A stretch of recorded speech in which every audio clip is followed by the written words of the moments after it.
100,000. Then it came to Mahama and Mills regime. Then they engaged the third year. The speed was going. Now you are in overdrive. Now when you hear the amounts, you wonder if the person is telling the truth or is telling lies.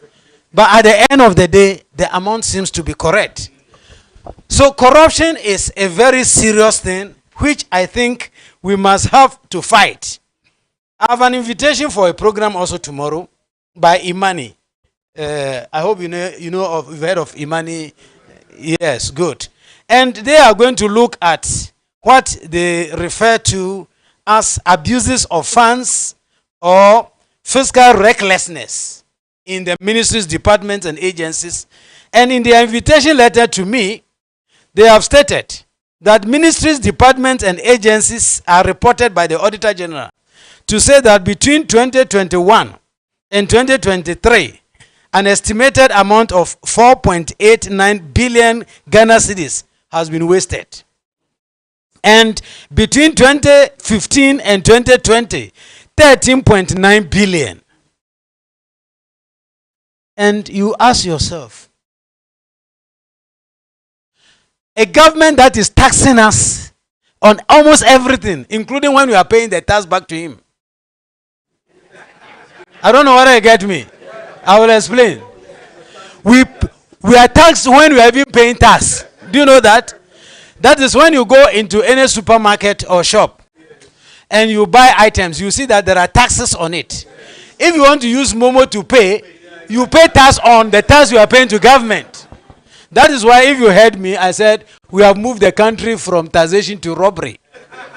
We are no more taxing people, we are robbing people. This is no more taxation. Okay, so you would like to ask, government that tax people this way, is this how to use the money? Is this the best use of the money? And I think you must be very drunk to say that, not drunk, even crazy, to say that this is a good way of using money. And so I would like to say that we need to fight corruption, not because it is simple or a pleasant thing to do. Rather, it is undoubtedly a high-risk venture. And those of you who have listened to me have said time and again that if you fight corruption, corruption will fight you back. And corruption fought me and won. First round. We are going second round. I'm sure by the third round, corruption will start running like nobody's business. Yes. So, fighting corruption is not easy. But, like I said to a colleague of mine 3 days ago, say, as we fight corruption, see what it is doing to us. What do you think will happen if we stop fighting? As we are all in the room, the guy is misbehaving like this. If we leave him alone, what do you think will happen? So guys, let us continue fighting and posterity will be kind to us. It is a continuous process and I encourage you that let us not give up. And like my colleague said, I'm going to talk about the public sector corruption, not because we think there is no corruption in the private sector. Actually, everywhere you pass in the private sector, you will see corruption too. In fact, what beats my mind about the private sector is, you are selling your gari. You can decide to say you are selling it at 10 Ghana cedis or 15 Ghana cedis. Why do you put things under? I ask myself, why do we do that? It is for you to determine how much you will sell it to me. So why don't you just give me the correct measurement and tell me this is the price? But then why do we do all those things? What we refer to as petty corruption. It's a very disturbing situation. But my focus is not going to be there for two reasons. One, petty corruption, I deem petty corruption as a systemic failure. When there are no systems, petty corruption exists. Look, I won't go outside Africa. If you go to just even Ethiopia, here in Africa, everybody who is selling meat, vegetables, fruit, whatever, you must have a scale. a weighing scale. So you price your things according to the weight. It's written there. So when you come, he weighs it and you go. In Ghana, we don't use scale. What we use is a container which has some things under. So if we put systems in place and say that, look, immediately you cross red line, your fine is 100 Ghana cedis or 20 Ghana cedis. Many people pay to the policeman, so there will be no bribing. And I'm not talking about Europe, it's in Africa. Go to Zimbabwe, go to Malawi, go to Zambia. On the spot, you pay your fine and you go away. So why should I bribe you? And they publish it regularly in the newspaper to say if you job red line, is this. If you park at no parking, is this. If you do that, so the list is there. So many people, you will find that the fines are in their car. So immediately they committed the offense, they look at it. When the policeman come, they give you the money, they collect their receipt, they go away. So those ones, to me, they are systemic problems. Immediately we are able to fix the system, they will go away. But the public sector corruption is the issue. Why public sector corruption is the issue is that just one corruption issue can dig a big hole in the public funds of the country. What I mean is that the money that we can use to build a multi-million industry in Koforidua can go into one person's pocket. That's the public sector I'm talking about. The reason why you are coming, the last time I was in Koforidua, I've forgotten, I was a few months ago, I was told the road was blocked. We have to go back and use a detour and come back. This is a regional capital, not my village, Afram place. I grew up in Afram place. So this is my regional capital. Wilson, did you know that? This is the first regional capital I knew. And that time I was a very small boy, mass ever. We came to Pope John Secondary School. Koforidua was so beautiful. Today when I come back, I say, this is the Koforidua that I knew, or this is a different version. Now my horizon has changed. So when I look back at Koforidua, I was like, this is a poor village. I don't see the Koforidua that I need. But the point I'm making is that the public sector, not only the quantum of money that they take, but the public sector has the ability of affecting all of us, our livelihood. Some of you have argued, and I agree, that the private sector is the engine of economic development or growth. Is that not it? And I retort immediately. The public sector is the fuel and the engine, the oil, which the engine runs on. And guess what happens if you have dirty oil? The engine cannot run. That's why we must clean the oil, so that the engine can run for all of us. What am I saying? Before you start a business, and you'll be recognized as doing proper business, you need to register. Who registers you? It's government. Is that not it? In fact, to even recognize you that you are a human being, you were born on this, is government. If government doesn't give you birth certificate, you are not born legally. It is government who will give you a paper to say you are a Ghanaian. Is that not it? If you want to travel, it is government. Even when you get your money and you want to import into the country, government has to give you permission. So if the public sector is not good, private sector initiatives get killed. So that is the reason why I think we must all look at corruption in the public sector and deal with it accordingly. Permit me to, before going into some details, also share a story just like you have your story. This is a true story told by one Professor Babalola. Professor Babalola is the Vice Chancellor for University of Lagos. And he told a story that during one of the graduation ceremonies, a young man excelled in chemistry. In fact, he had the best grade that year. So he called the young man and said, "Gentlemen, congratulations. I'll give you scholarship so that you do masters." And the boy said, "Thank you very much." So the boy went in for the masters. 2 years down the line, the professor had even forgotten about the boy. And the boy came and said, "Prof, Thank you for the scholarship. I'm done with the masters. And this is my grade. Say, oh, good boy. Proceed and go and do your PhD. And the boy said, Prof, no. I said, why won't you do your PhD? He said, Prof, do you know what? My friend who I attended the primary school and middle school, etc. with, who don't even have a first degree, is the politician in our area. He has cars, not a car. He has houses, married with children. All that I have is paper.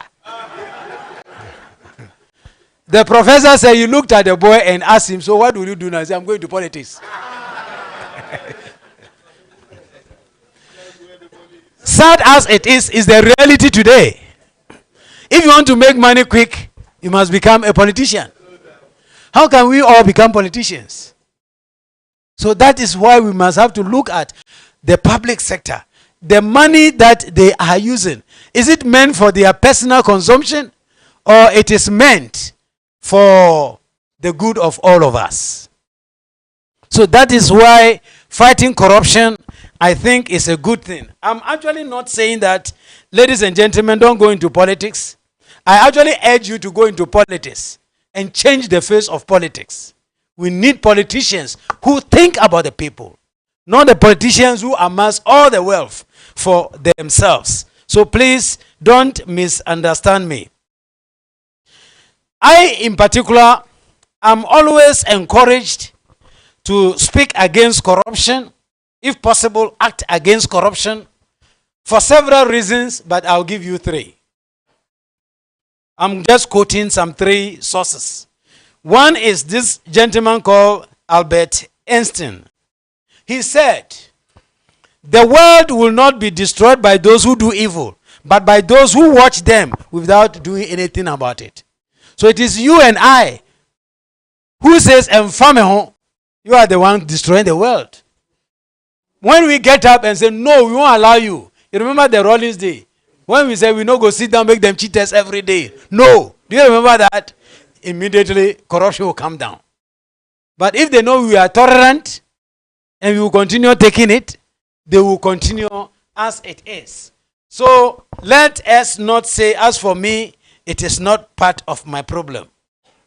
Then, being a Catholic, I always quote this Archbishop, who maybe some of you may know. He's called Archbishop Fulton. He said, the refusal to take sides on great moral issues is itself a decision. If you say, as for me, I don't have, no, you have taken a decision. Two people are fighting over issues which are of great moral value. We are talking about LGBTQ. You say me, whether there is or there is not, I'm not part of it. You have taken a decision. That is his point. And he continues by saying that it is a silent acquiescence to evil. You understand acquiescence, acceptance. He said you are silently accepting evil. So you just don't say, me, this thing is an issue of great moral concern, but I won't say anything about it. I'm neutral. No, you can't be neutral. You are supporting it. That is his view.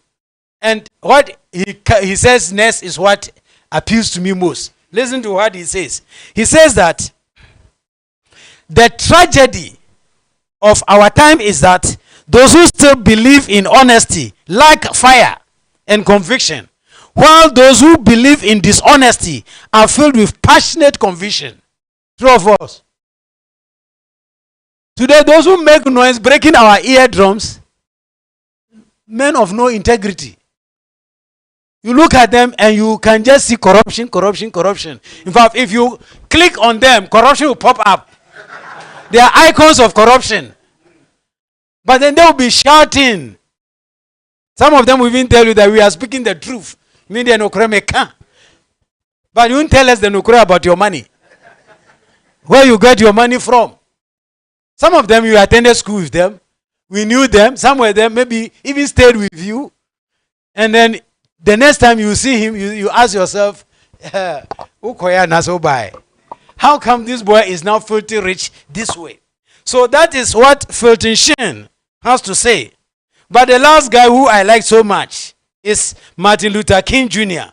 He said, if peace means keeping my mouth shut in the midst of injustice and evil, I don't want it. If peace means keeping my mouth shut in the midst of injustice and evil, then I don't want peace. Some say, I want trouble. I don't want peace. If that is means I should keep quiet so that injustice and evil should continue. And he said, if peace means a willingness to be exploited economically, dominated politically, humiliated and segregated, I don't want peace. I hope you are with me.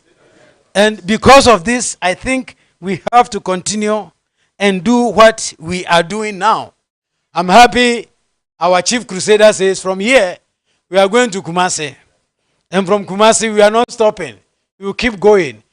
As long as God gives me life, I'll follow you. We will send the message everywhere. Actually, corruption is a network.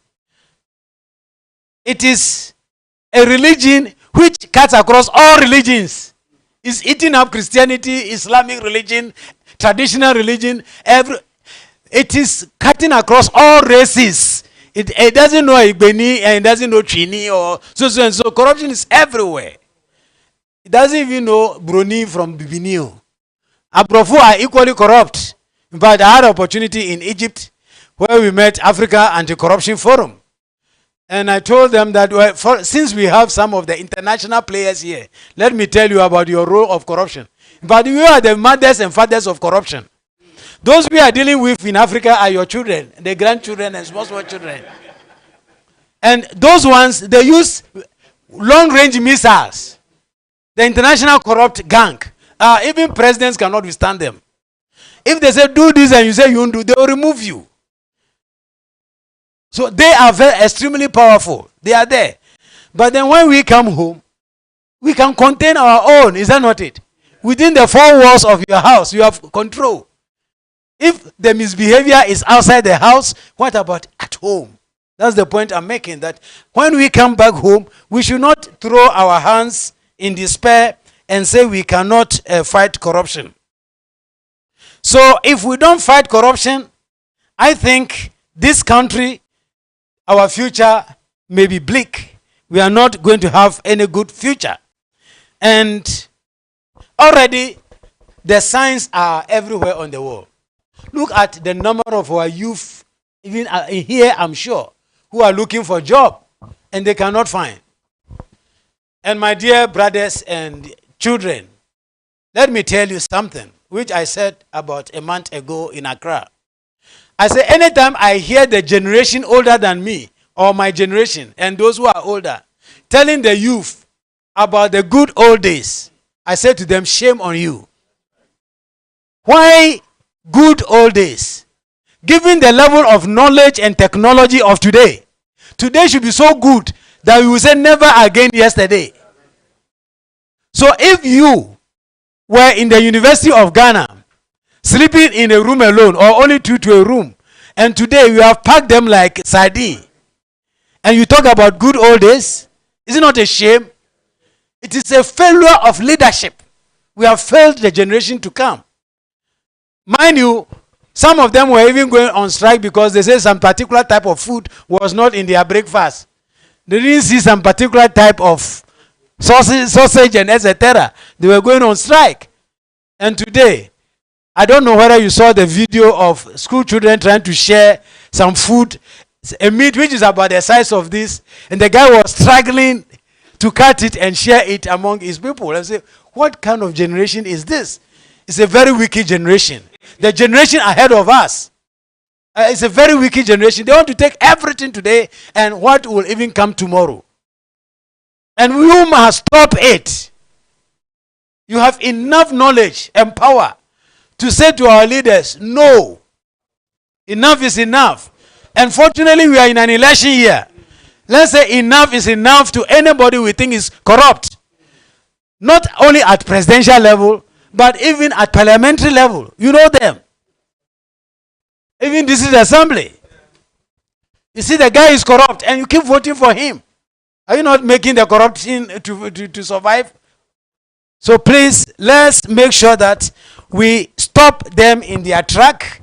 Otherwise, you and I, we have no future.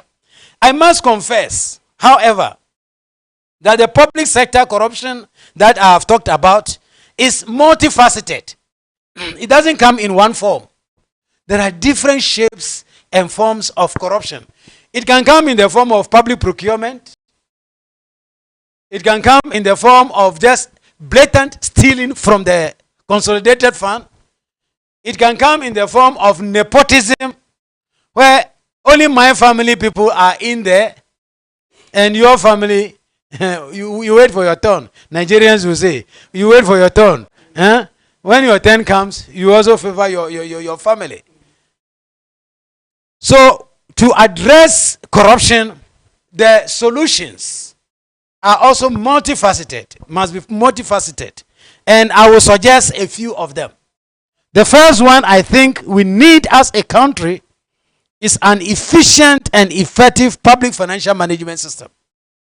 If you have a good financial management system where we have people who know how to manage funds well, be in charge of our money, what I'm trying to say is that before we say somebody is a minister of finance, we must grill him and know that he knows the full regiments of public financial management, not because he's my brother or my sister or a party lawyer, a faithful.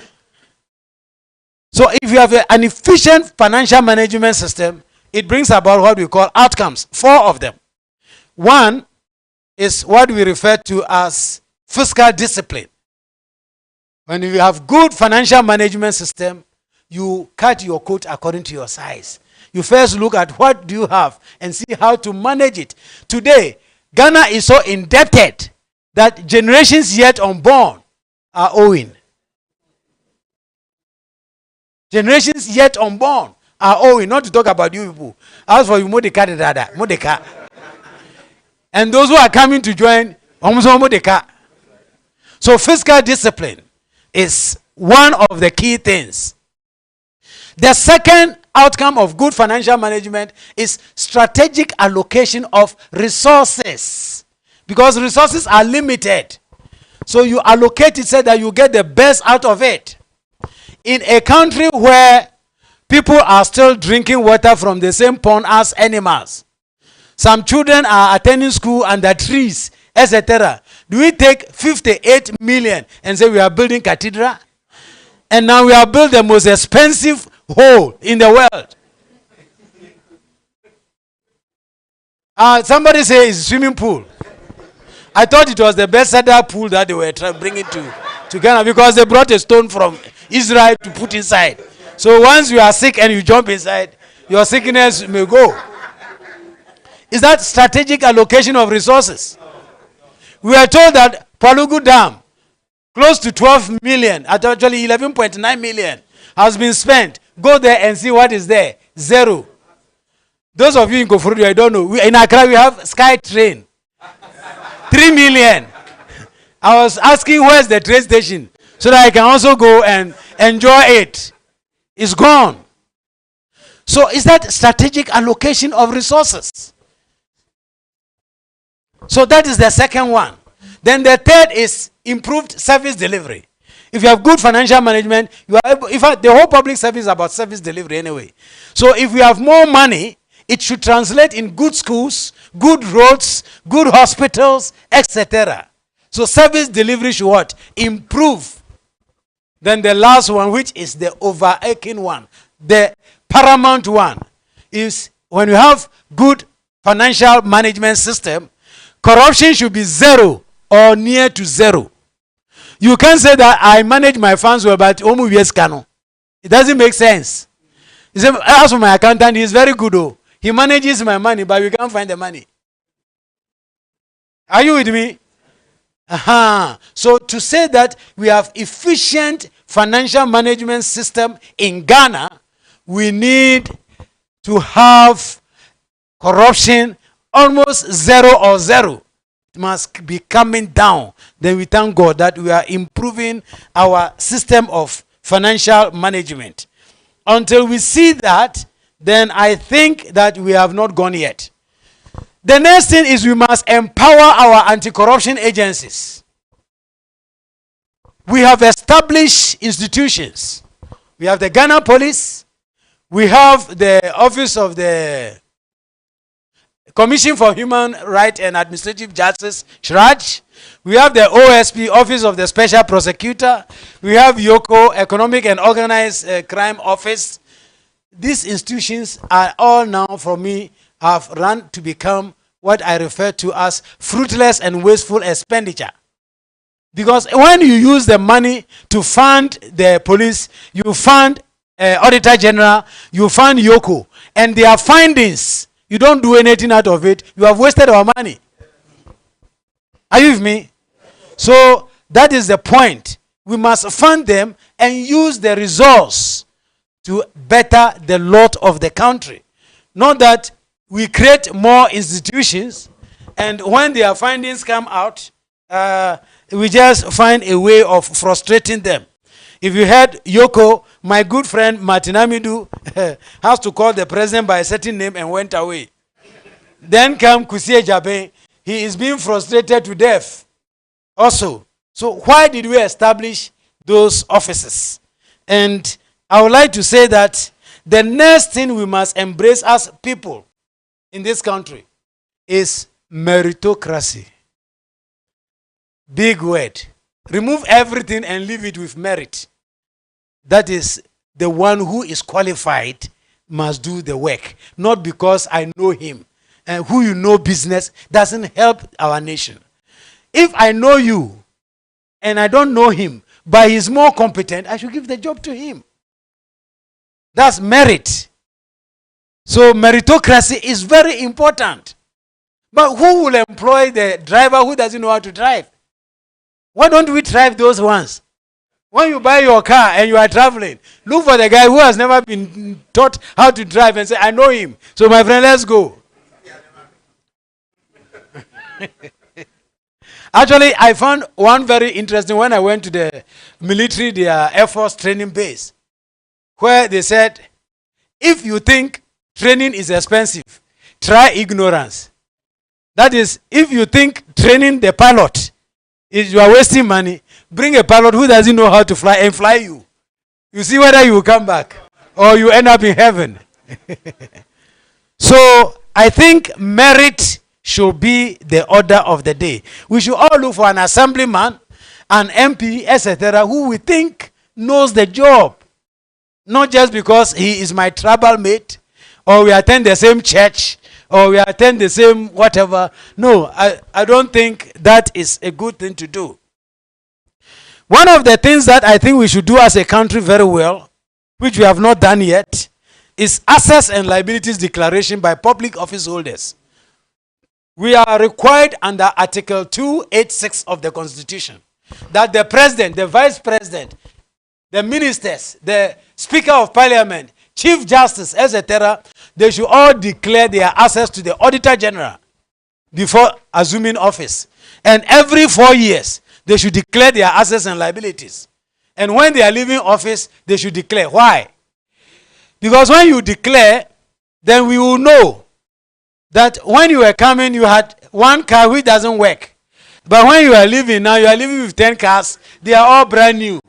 And then we can ask you, how did you do it? Then you tell us, oh, I won Lotto. Here's the evidence. We say, congratulations. But if you really win Lotto, then you must explain to us if it is not our money that has gone into the bad direction. So the Constitution requires it to be done. But now, as a former Auditor General, when they ask me, I say it's a joke. The asset declaration in Ghana, to me, is a joke. Why? The key elements of asset declaration are gone. Those of you who do research, look for, there was a PNDC law for public office holders and political parties in 1992. That law, when you pick it, you see that as part of the asset declaration, it requires that when it is declared to the Auditor General, it must be verified. Currently, we don't verify. When you come, I only look at the paper that you brought. Whether you have the asset or not, I don't know. So it can lead to what I call anticipatory declaration. Anticipatory declaration is when they appoint you as a minister, you know how many houses you steal money to build.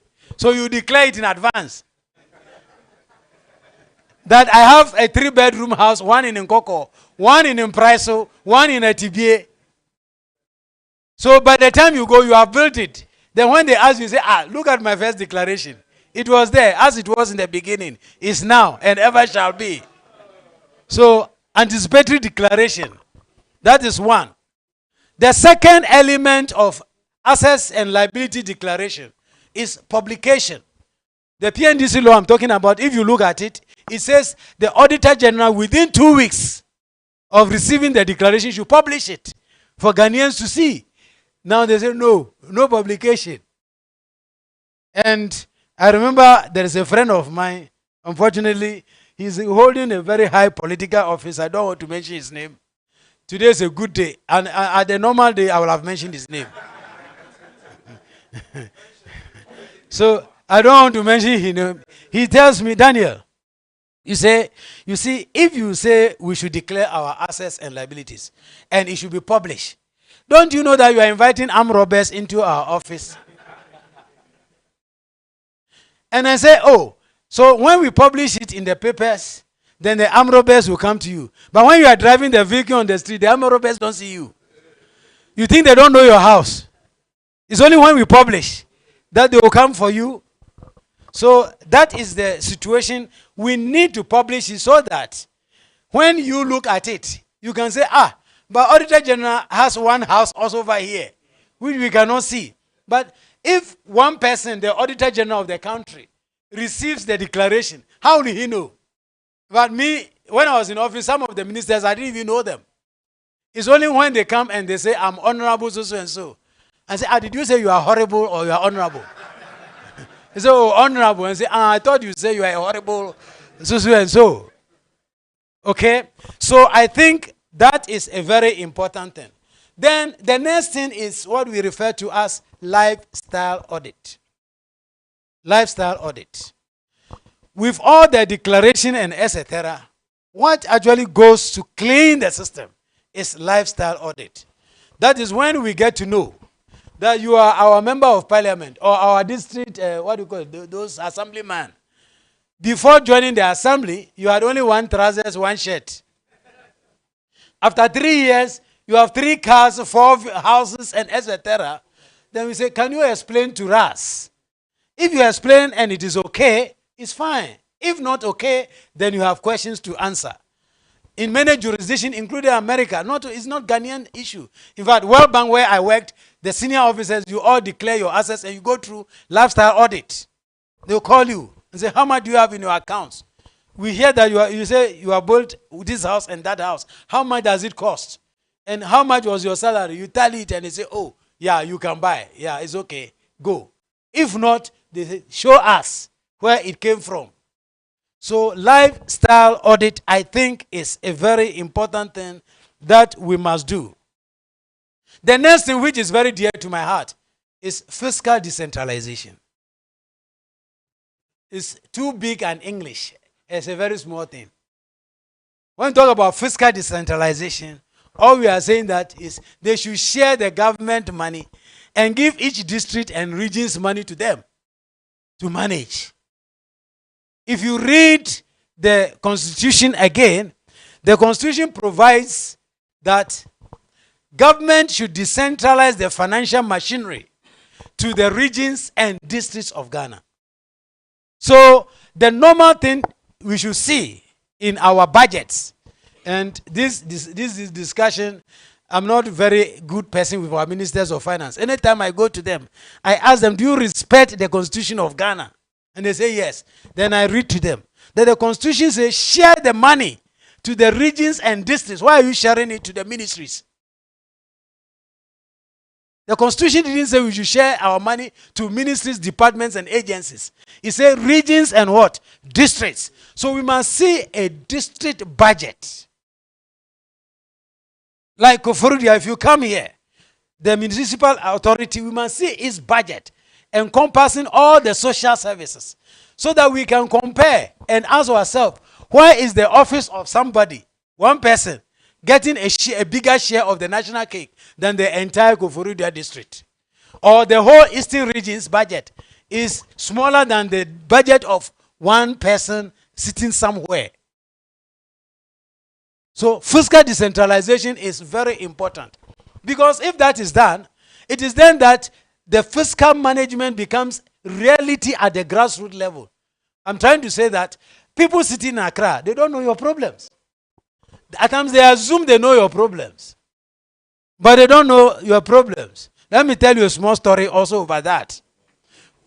I told you I worked at the Controller Accountant General's Department for about 18 years before leaving Ghana. And one day, a gentleman entered my office. When he came to my office, he said, "These people are right." I said, what does that mean? And he introduced himself as the MP for my constituency. You know which constituency? Afram Plains North.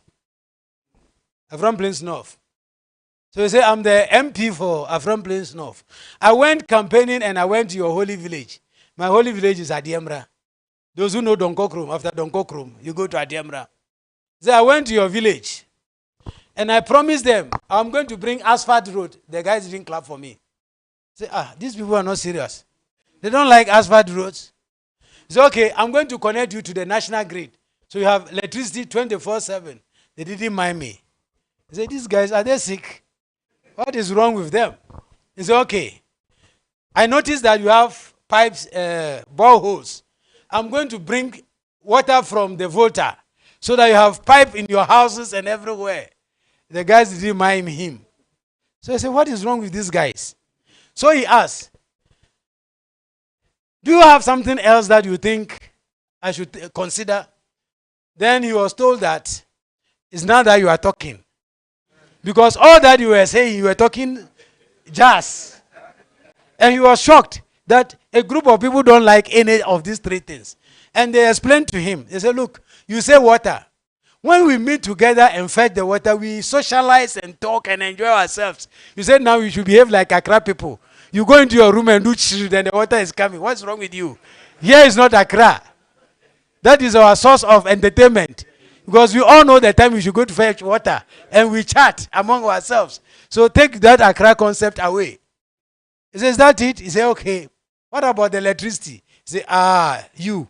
We are farmers. We have generator. It operates to about 10 o'clock. The switch off, we all sleep. Why do we need generator electricity for 24/7? That is Accra. This is not for us. We don't need that." Then say, "What about the roads?" He said, "Look at you.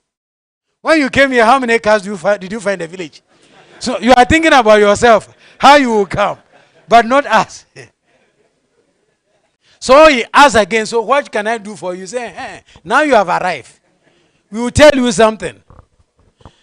You see the village, those who know the village, we see that almost all the buildings are very old and almost breaking.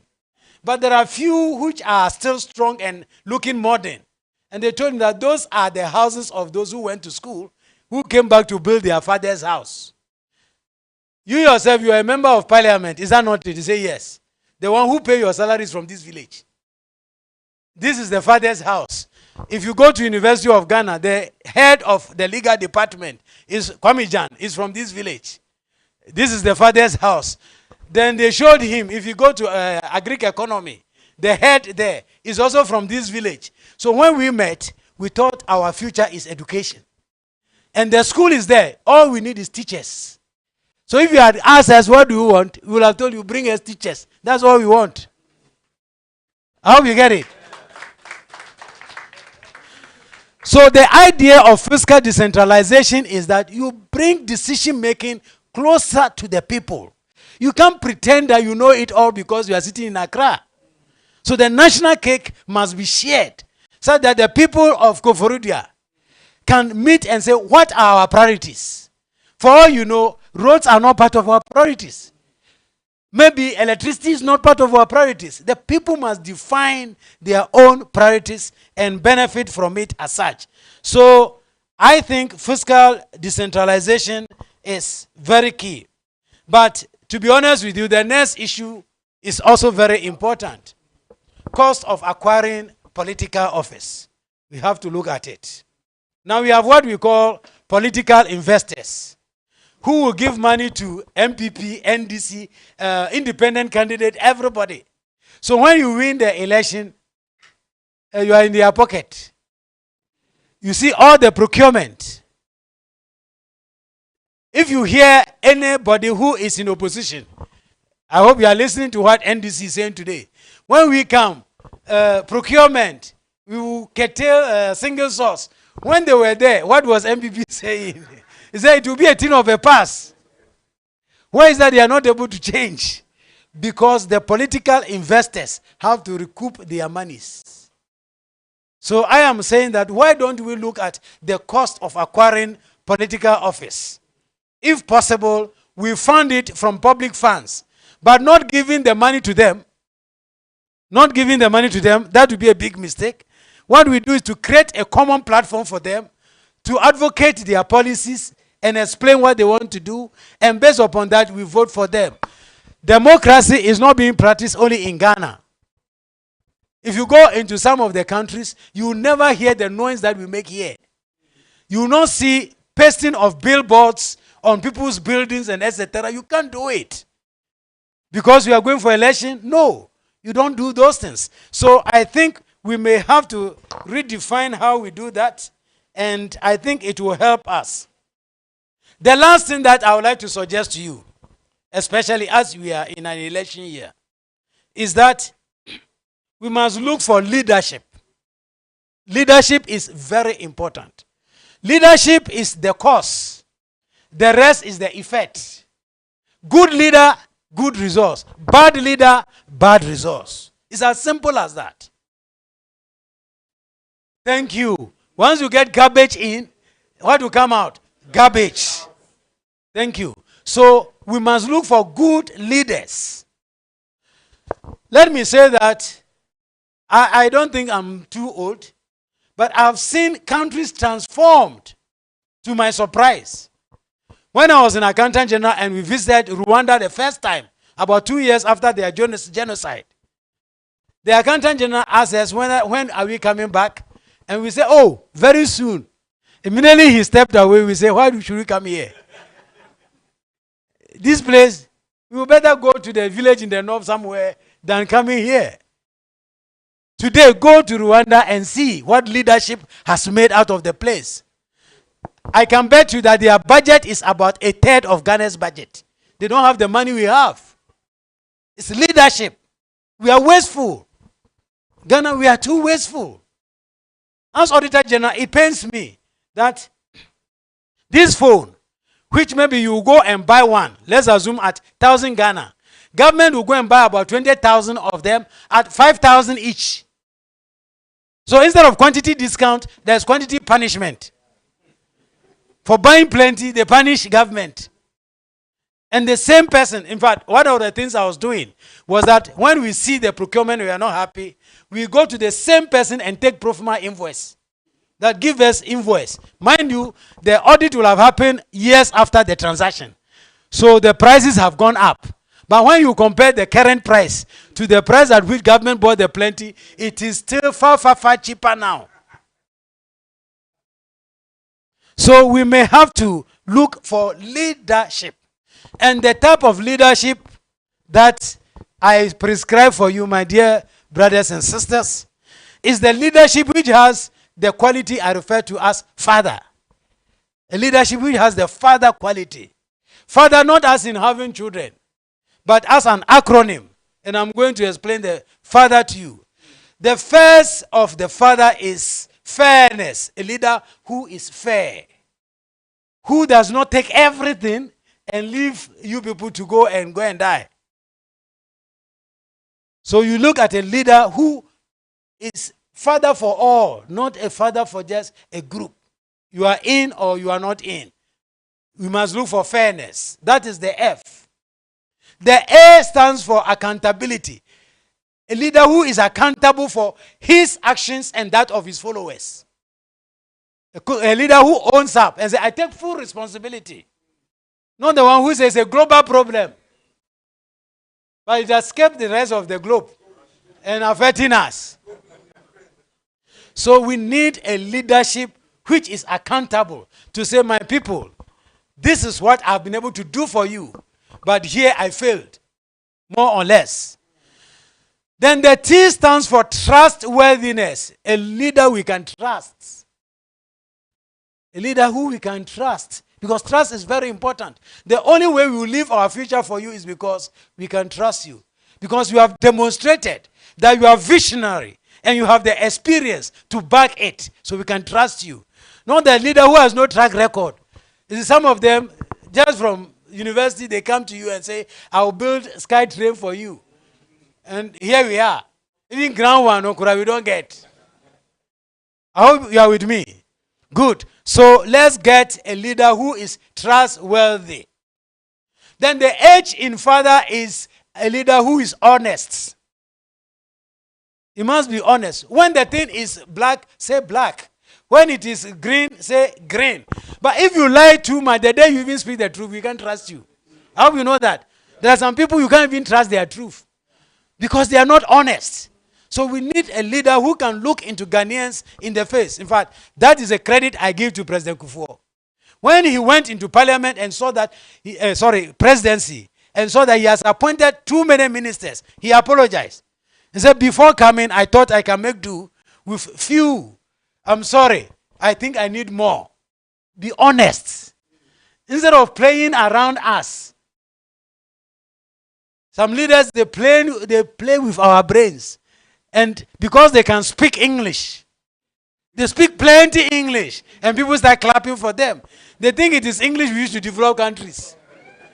Like Ghana would have been the most developed country on the surface. So honesty is very important. The E stands for equity. A leader who is equitable. So he ensures that when he takes his share, he gives you to your share. So as he is in the four-wheel drive, we can be in Aboboya at least. Not that he takes the four-wheel and then we can go home and sleep. So you build the interchanges in Accra, Koforidua must get good roads at least. You see, the essence of building the interchange is to facilitate movement, is that not it? So if you think Koforidua is not ripe for interchange, at least fix their roads so that they don't come to Accra and say, thank you. So we need a leader who is equitable. As you take, you give your children. In fact, when I qualified as a chartered accountant, my father called me and said, look, Daniel, you know I'm a village champion. My father was a village champion. And he said, I'll give you some advice about leadership. And he used chief, leader, etc. He said, if you are a chief, and they bring eggs to the palace, and you collect all. They bring chicken, you take it. They bring goat, you take it. The day the cow comes, they will say, you know, go sit down. They will fight you. But, my son, if you give the egg to them, you give the goat to them, the sheep to them, the day the cow comes, they say, let's reserve this for the chief. And as you eat, they'll be clapping for you. Because they appreciate you. How do you understand me? We need a leader who does not eat alone. He must be equitable. The last value you must look for a leader, which is in the father, is R. Is that not it? The R stands for respect. A leader who respects people's views. A leader who knows and understands that we can all not think the same way. The fact that you think it must be blue does not make it right for me. So we respect each other and respect each other's difference, including points of view. Not a leader which, if you don't agree with him, he says, I can't work with you. Yes. In fact, if you're a good leader, the respect for opposing views is very important. And I benefited from that. I became Auditor General when I was given, there was already, I didn't bring them, they were there. I met 7 deputies. I said, hey, deputies in Kwan 7. I can even sell 6 of them and work with 1. I don't need all this. But, well, they have been there. When there is an issue, I don't go to them and tell them that this is what I think we should do. I tell them the problem and ask, what are your solutions? So when you come out and say, Doc, please try and differ from him. Don't say, I also support. You add value. Criticize him or tell me something new. And at the end of the day, at times I get my own position polished because I hear the divergent views in it. So a leader who respects divergent views. In fact, even if we are twins, we think differently. We can't think the same way. So what about you coming from somewhere, I also coming from my somewhere? You think we should think the same way. So we need such a leader. We need a leader who respects divergent views and respect the people for whoever they are. And in conclusion, I would like to urge all of us to uphold the rules of law in Ghana. We must uphold the rules of law and obey it. And remember that public service is to serve the interests of the people with dignity. It is on that note that I commend the youth who were demonstrating against galamseyers. It's sad to see the hard-handedness that the police are using against them. These guys who need to be applauded. Well, they might have committed 1 or 2 offenses by doing what the law does not allow. But what about the ones who are committing genocide? You know what they are doing is genocide. Under the UN rules, if you attack water body, you are attacking life, the source of life. So that's genocide.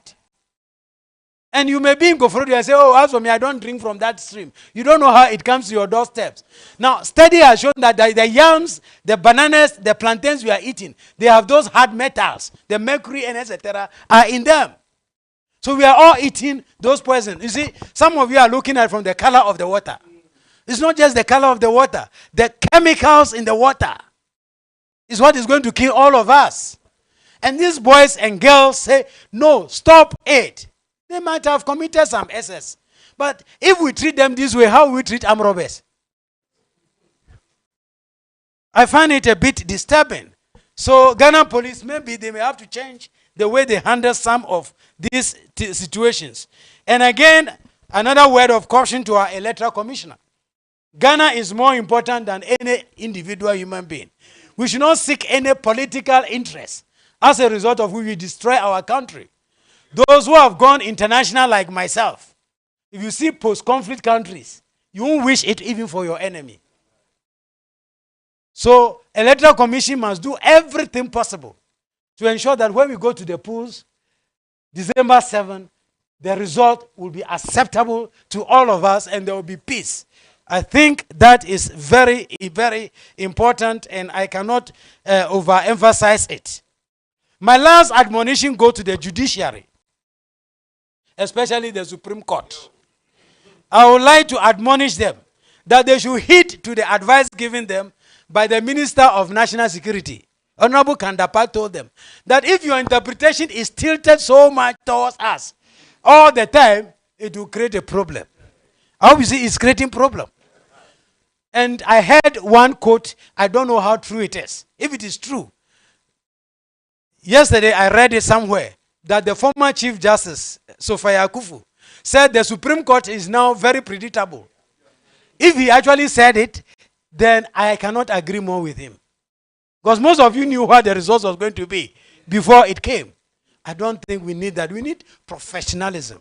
We have only one country, and the youth, you are my final people I would like to talk to. You are not angry enough. You are not angry enough. I don't know why, what makes you not so angry when you see these things going on.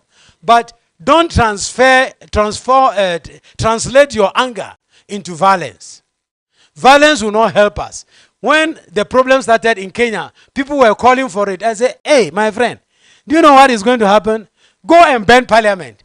They will tax you and go and rebuild it. You pay for it again. Go and burn the, what do you call, Jubilee House or the office of the president. Your tax will be collected again and used to build it. So let's not in our anger destroy anything or be violent. But we can demonstrate, which is a constitutional right.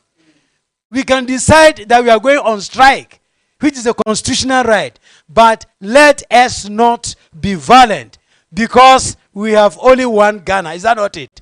Thank you very much.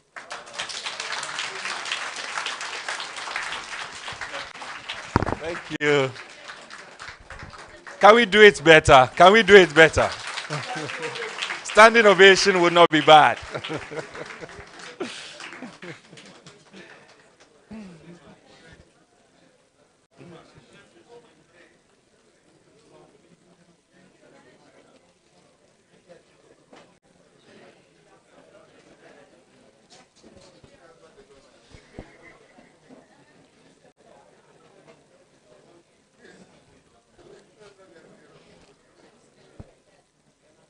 Are we enjoying the moment?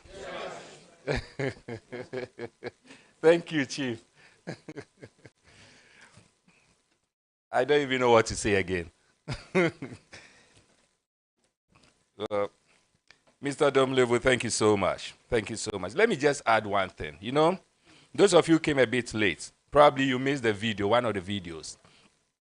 And last week or so, I was saying it on my TV show that the Ghana Medical Association have come out with some findings, and the professor confirmed it. You see, they are saying that children who are yet to be born, you know, when the child is being formed in the mother's womb, or our sister's womb and our mother's womb, they survive in something called placenta, right? Now, doctors in Ghana are saying that in recent times, the placenta in the womb of our mothers and our sisters, they have done some tests when the pregnant mothers and sisters come in. And the test they have done confirms that even the placenta contains mercury.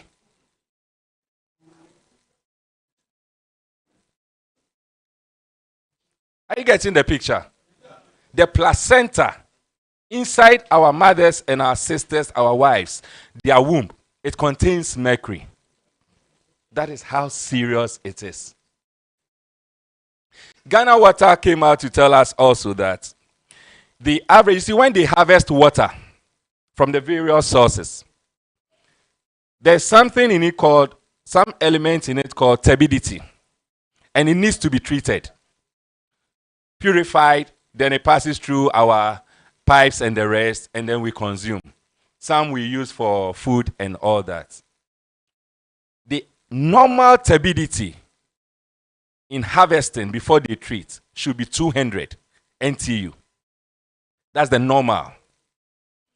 Today, as we speak, when they harvest water to treat, the turbidity in it has moved from 200.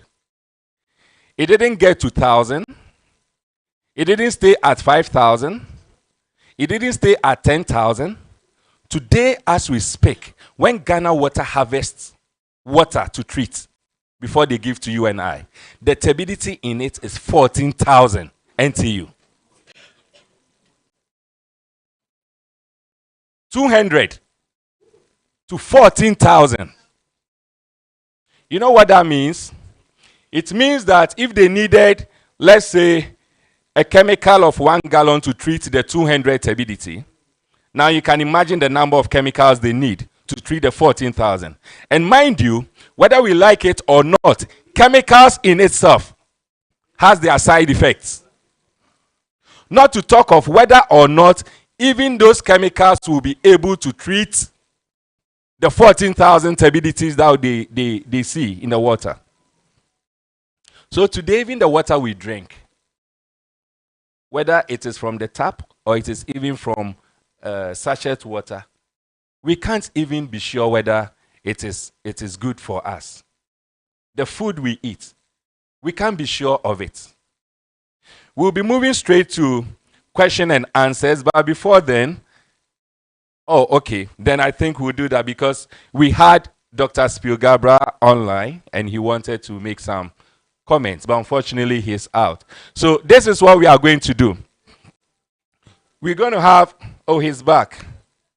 Okay, so We're going to have just about 15 minutes presentation from Dr. Spielgabra, and then we quickly go into the Q&A, and then we'll call it a day. Is it a good plan? Thank you so much. Doc, can you hear us? I can hear you. Thank you so much. Good evening, Doc. So, Doc, welcome to Eastern Region. Welcome to specifically Eastern Premier Hotel, where you have great members, great individuals from Eastern Region filling the auditorium. And those who are outside, we appreciate your presence. A number of us are also outside. We appreciate your presence. Doc is going to speak to us on the impact of corruption on economic development. Doc, you have the house. Well, good afternoon, and thank you for inviting me to this interaction with the people of the Eastern region, specifically Ufredua, which is an important city in Ghana. We are here talking about the Scarface of Corruption in Ghana, and which obviously has numerous implications for all of us. I think the economic impact of corruption is what we feel in our pockets when our salaries are paid to us and we can't buy very much in the marketplace or wherever we go. It is the same about the inflation rate, where every day prices are jumping up, and today the price of any product you buy, you go to the same place tomorrow or next week, especially in the marketplaces, and the price has changed. So those are all the economic implications. I know my brother and previous speaker, Mr. Daniel Domelevo, and others have spoken to you about many aspects of the wastage, the corruption, and the financial and accountability issues in Ghana. The economy of Ghana is currently in complete disarray, all because of the corrupt practices of the current government, but also of some previous governments going back a number of years. And we know that now have been declared a bankrupt country. We are not able as a country to pay our debts to individuals and companies who lent us money. We can't also pay our bondholders. These are also Ghanaian citizens in some cases, sometimes foreigners who lent us money or who bought our government of Ghana bonds, which is a form of borrowing from institutions and individuals with a promise to pay them back within a certain period.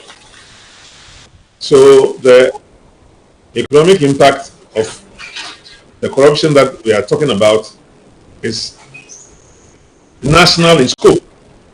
Now, if you take the example of the water bodies in Galamsey, you may wonder, how is corruption affecting the color of the water you are drinking? Or even the fact that the Ufredua itself, what I hear, does not have any pipe-borne water these days. A whole city which often does not have pipe-borne water, so that most of you have to rely on water tanks that bring water of questionable quality to you to drink, with untold impact on your health and the health of your children and future generations. So this is a situation where only 10 or 15 years ago, it wasn't easy to get a mining license. I used to be Minister of Mines and Energy here in Ghana in the 1990s. And while I was a minister, we obviously had a number of companies which were mining in our various regions. Mining in water bodies is non-existent. Mining in the forest also was non-existent. But of course, only a few people got licenses because the licenses were very well controlled, and you cannot simply mine without a license without getting into trouble. But part of the problem, as I'm sure that the developer has indicated, is the failure to enforce any of our laws. And so people get licenses illegally, improperly, if you like, and now there's an arrangement for community mining, which is that the whole community can descend anywhere, start digging under your own houses. There's so much digging under people's houses within urban areas, which were not intended for mining activity. But so the corruption begins all the way from the licensing process, where people have to apply for a license to mine. But when you have the police, the national security, the chiefs, the district chief executives, the members of parliament, and so many other powered personalities, apart from the businessmen, both foreign and local, involved in illegal mining or mining in water bodies or mining in forest reserves, then the result is chaos, complete chaos. You've seen all the videos of 1,000 people, including men, women, and children, in certain communities, all expecting to get gold in their respective towns and villages. So greed has taken over the whole national, personality, the national character. And that greed is because of what people have seen in their leadership. And the fact that the leaders themselves, because they are implicated in these illegal acts, are not able to enforce any laws. And so if everybody is now looking for gold and it's become a free-for-all, then that is what you will understand is what as one of the implications to the overall economy of everybody trying to become a miner. These chief executives are mining executives. They own mining companies, and therefore they can't enforce any laws. The chiefs who have, in some cases, given land to others, in some cases, they are just poor standbys, and who also collect some of the percentages of the rewards from the mining, are all part of the implications. But the national economy obviously begins with, at the center, where governments, whether they are NDC or MPP, have to prepare a budget, go to parliament and get approval, and then expenditures have to take place. But as I'm sure you've heard throughout this afternoon, there are so many people who are looking to grab what doesn't belong to them. And the fact, since you are in the eastern region, you must be familiar with the Ejapadier document, where a particular family group, mostly in the Chebi area, decided that they must capture the whole state of Ghana.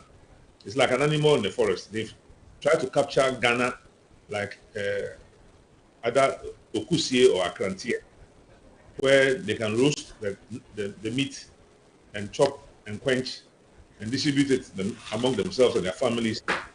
So because of their greed, and when you put the wrong person at the Ministry of Finance, who is to take care of your money, in any family, in any society, in any organization, people who say they are treasurer, they want to be treasurers. Even in secondary schools or universities, in the National Union of Ghana students, people sometimes aspire to be treasurer. But if those who are looking after them in the marketplaces, in your places of work, in the prices of goods and services, in the availability of things to buy, and the fact that the president who should set the best example for all of us is not setting the right example. So when you hear that the minister has been caught or been found with millions of dollars in his or her house. And you'd expect the law to be enforced so that a proper investigation is conducted and the minister is called before courts to account for her behavior. We just heard about the importance of lifestyle audits, where people's lifestyles are audited. You've heard about the declaration of assets, which is not working at all, if ever published or even verified. So people are going around without anybody knowing exactly what they have acquired. Mr. Demolebo has even told you about people who file wrongfully asset declarations with an eye to the future of what they can acquire in office. So whatever they've written, if you want to inspect their assets at the time of filing, they don't really have those assets, but they are planning to loot and steal to acquire those assets, and then they cover it up with false declarations. Now, when a society is lawlessness has invaded the society, you can see it, especially in the law enforcement agencies and in the anti-corruption agencies, and also in the judiciary. So today in Parliament and yesterday, we were all aware of a certain decision by the Supreme Court, which was to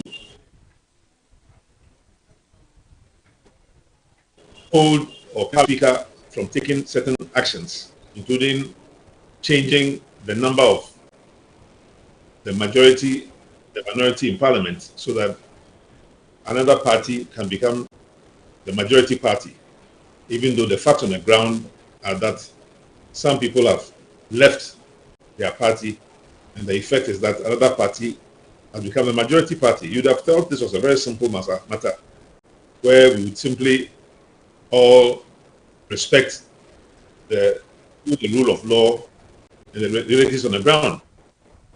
But because the Supreme Court itself has been, populated with some individuals whose political affiliation is very well known, to the point that a former Chief Justice, Sophia Akufo, has actually stated that some of the decisions of the court these days are very questionable, and she herself cannot understand what is happening in the Supreme Court. In the same way, the National Security Advisor or the National Security Minister of this government himself went to a judicial program where he told the justices that the judgments that they are coming out with pose national security risks, because the people of Ghana may not react immediately, but sooner or later they will not accept the fact that Supreme Court judges sit to listen to a case and all of them unanimously vote one way. So the result can be 9-0 or 5-0 or 7-0. You might think this is a football match, and that is the result of the football match when Angola and Ghana are playing. But these are the results of Supreme Court decisions, where individuals who you would normally assume to be independent-minded and looking at the facts of a case with an open mind, somehow have chosen to all come out with the same results. So it's almost like an examination. I was Minister of Education before, and if in an examination, it's not a matter of everybody passing, everybody failing, but certain individuals have the same statements or same reports, same examination answers. It makes you wonder, how come in a school of 30, 40, 50 people, or even in a group of 500 people being examined, a certain school, the actual examination answers are all the same. So that if the answers are too much similar, you know something is going wrong. the other had the questions in advance, or the teacher has been, compromised, or the invigilator, etc., etc. So all these things are part of the challenges that we are facing as a country, Ghana. And the main impact of this is that internationally it has brought us into disrepute and into a shameful state. Now, like Mr. Demelovo, I've also had the opportunity to work for a number of international organizations. As some of you may know, I was ambassador to the United States at one time. I also was at the African Development Bank and the World Bank. And so my normal interactions involve meeting a certain number of people at very high levels, at sometimes at international conferences, and even in Zoom interactions and meetings. And unfortunately, the image of Ghana, the reputation of Ghana has sunk very, very low. Very, very low. Ghana is otherwise a highly respected country with very, very knowledgeable and intelligent people. People like... Doc just went off, but we are going straight to the last part of it. When Doc comes, he will join the last part, which has to do with questions and answers. So I'm not going to take much of the time since we are all here. Most of us may have some questions, contributions to make. We've also gone beyond the time that we planned closing, which is 4:30, because we started on time and we wanted to close on time. So on this note, what we're going to do is that we're going to invite our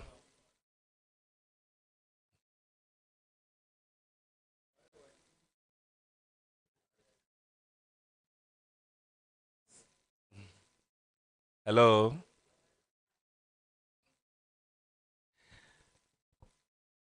So what we are going to do is that we're going to invite our two speakers who are in here to be up here with us. And then we're going to ask, I'm sure we're going to moderate the questions, comments, answers to be as brief as possible. Anyone who has any comments, contributions to make, questions to make, you have liberty to do so. Our guest speakers will respond as much as they can. If we get Doc and the two doctors, Dr. Spiel and then Dr. Susan back on, they will also join so that they will contribute to the questions and answers. Is it a good plan? All right. So let us welcome. So if you guys can help with our speakers, let them bring their chairs here. I know he will. I know. Please, let's be here. Here's better. Yes, let's have that too. Okay. So if we can have the projector off. No, please. Please still bring it. I'll join them. So, Uncle, please. Okay. So this is one mic. The mic is going to be with Humphrey. Raise your hands if you have any question, any contribution, as brief as possible, and then we take it from there. But the first one I will ask. We'll have to do, okay, I've been talking. Please, yes. Thank you very much for the opportunity. My name is Freeman Kojogadre. This question goes to Mr. Domelevo. I don't know why is that anytime they are in public sector, they don't used to talk unless they leave public sector before they talk. Is it a law that will not allow you when you are in the system to talk about corruption? Thank you very much. Right, thank you so much. The next one. Yes.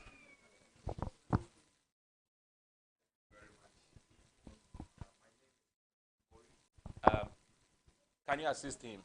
Hello, too. Yes. My name is Clement Ofori. Thank you very much, guest speakers. You were specific with the perspective from which you took corruption. But my main concern is, for example, let me give you an example. Recently, a friend of mine who was marking the JSS script made a revelation that in some of those papers, you find kids of JSS level leaving their contacts and monies in the answer booklet. What do they want? So, from the perspective that you have dilated on corruption. I'm concerned because it goes beyond, it's become ingrained, it's become a normalized situation in Ghanaian society. What do you say about that? I feel that corruption has become normalized. That's right. To such an extent that kids would try to bribe somebody that, leaving the contact or money in those just to induce favors. How do we address those issues? Okay, thank you so much. Do we have any other? Okay, yes. Nana Togbi, yes. Midin di Togbi Jokpa Junanyo. Other Roma. Yes. Yeti puanu kwandia. Anyo mo ne betena. Mesre. Adwumadi say sanka twibebem kakra. Kabe buami. Esa ne se enye nyina na ko school dum pempenso a ebetumi adu. With all the respect. Me nuanum anase me mame num wo yi. Potokasa na ba de eye de. Now so enye nyina na etiasie. Anameboa. Enti mesre se du baby a na mudi akankasa na anase baby ko amwo no, the local language must come in and niamu kano na nyansu so ebetumi anya we no. Please, Nana is speaking. Me pa mucho Nana akasa. Enti mame fa we ti ho no mu. Say on my Ghana mo ye say. Abedum pempensu bi a sebi o. Yem panyifo na say yenga na ehwe o man no so say no kra da ye boni kra yakuma kra ambu yo for say na ye no enya de pa kwan be ne be fa so ebetumi isade no efi o magana mu manu ato. Thank you. Let's clap for Nana. Yombo Nsemma Nana. Me pacho yemfa the last one for this section. You better say about the last round BM. But the last question for this session. I am Nyako Felix. Me pacho so bet me akatwi a say the Nana ka ye no. Yen take a cue from me. So bet me akatwi a feel free na katwi. Why? Okay. Say brofo no so na comfortable how dey can. Inti me question no e come woman no other woman no first no or Dr. Inti. Yeah, no or say we those affected, the areas affected by galamsey no say government ba power or be making sure say be provide any means of support to those people. Inti me person me who say we ben and style ben or be those things no send away enquire to say voter region there no spillage ni buy no e bi mo matters but almost say e ba news almost can those things so inti kwan ben so na like on be far sa we no nyina e be koso Me that's I'm said the Nana kan ye na te say e bo Nsemma Nana pa o. Won see the tree no ye na ye bre wo tree no ho. Ye krom kasa na ye ayira. Brofo kwan na ye kan ampa. Mo fa nche yen. Inti pacho even though Dr. Inti any around me sure say ye mpenyimfo ye ombetumi yi wo question na no. Inti without spending my time no mame fa Mike name Mr. Domlevo or kase we are near the ama Dr. Chris. Thank you very much. The one who said we don't speak when you're in public office. Maybe you were not listening. I was even accused by the president that I was talking too much. I was attending anti-corruption forums like this as Auditor General and exposing them. So me, I'm an exception. I don't agree that I was not speaking. I was speaking. And to make Chinese Brana miwo abaimuno na make a satse de make as and you have been a mashas here. And I agree that, like, I try to address your issue about the private sector perception about corruption and even school children trying to be involved. We regard those ones as systemic failure. Because the same Ghanaian, I've always been arguing that the same Ghanaian that we say is corrupt, let him or she be employed by World Bank or IMF. He is like an angel. He will not touch anything because he knows the system will not allow you. The same Ghanaian who said that let's meet at 2 o'clock and we'll come at 3:30. Throw him on the street of New York. He will catch all the trains and make sure he arrives at the right time because the system will not allow you. So that is what we are looking for. We need a leader who puts systems in place to correct all these things. In fact, it's not rocket science. People have done it. All that we have to do is to do what? Copy. And like when I was teaching, I used to tell my students, when you see something good, copy but pay special. Because the environment where you are copying from is different from the environment where you are pasting. So that one, I don't think there is much problem about it. I think you can add the rest. I'm sorry, I was supposed to be born here, but my account has not been very good. But starting from where Mr. Dominovo stopped, or made a comment, yes, the systemic failure exists, but I think he mentioned also to paste. When we want to paste, sometimes, do we have the right leadership? When Obama came to Ghana, he said we need strong systems and not strong men. But I also believe that strong men build strong systems. Systems don't grow they don't grow by themselves. And I relate that to 3 different periods, but if you take Singapore, if you take China, I mean, Singapore did it long ago, China did it recently. The main difference between the two, I don't want to come to Africa and the rest, is that the Chinese use artificial intelligence. That is, whatever you do, you pattern it, you put it in the machine, it reproduces faster. They use Lee Kuan Yew. Okay, they use a different leader who lived long, who was a strong man, and he didn't care sometimes violating the law, provided that he's violating the law in the interest of Singapore. And that worked also, and they became disciplined. But I'm of the view that in modern days and modern times, it is more difficult to use the old system of Lee Kuan Yew. But the Chinese one too is not very adapted to us because they mix the communist, technique with the capitalist technique, democracy in a different way, which we don't know how to define. However, we at the moment need to move and catch up with others. So which one takes roughly 45 to 50 years, the other takes roughly 30 years. That's the Chinese one. When you do at this stage with what we call science and technology adaptations and the rest and artificial intelligence, that thing can create a new system within 10 years. So much that they can identify you in the streets and tell you that don't do this, and then you are corrected. When you go certain places, you have less grades, and then to correct us. But where we have reached in our distance, we reach a second or third level. That is why you can see it with children. So it is not easy to correct. It takes too long. The mentality and the correction. The only way is to integrate it into digitization and the rest to solve it.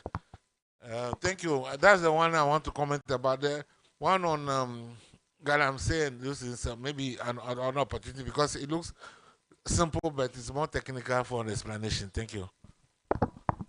Thank you so much.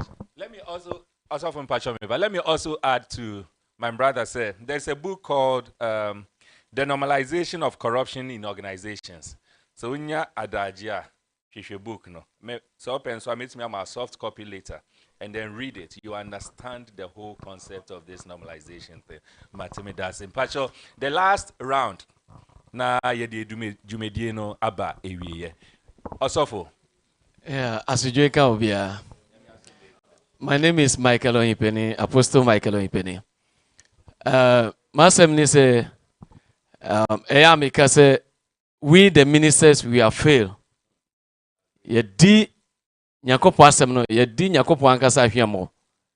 Because no krena etwa say ye ka waso dem no. Ye jatu wo. Obi ye boni kura. Esan say onu no bo afore kese enti. Ye ka ya no atum. And some of the ministers fight me about this truth. Na nia all ye bonia odinya ni sika obo afore kese no na ye manu position. Obanso a nia oprapra so dem epepa nkonwa so ɛyɛ dwumadin ɛwɔ asɔre dɛm hwɛ baabi a yɛma ne tena bɛnea ɔnyɛ hwi a ɔba ɔbɔ afɔre kɛseɛ yɛnim sɛ ɔne suban nti na yɛ baabi a ɔsɔfoɔ no bɛtena koraa no yɛtumi sɔre ma no ma ne tena hɔ yɛmfa ɛno ɛto nkyɛn adeɛ baako ɛha me ɛwɔ ɔman yi mu panifoɔ sɛ mobɛtumi adi ho adwuma mobɛboa yɛn na yɛn nyinaa yɛnto ase anka bɛyɛ me dɛ ɛnɛ sɛ wobɛkɔ school a agye sɛ wotua sika wowie school no akɔgye wo certificate a agye sɛ wotua sika sɛ wokɔpɛ adwuma nso a agye sɛ wotua wopɛ bɛba koraa mpo a agye sɛ wotua sika yɛbɛyɛ dɛn na saa adeɛ no ɛtu bɛtwa ɛda ase mepakyɛ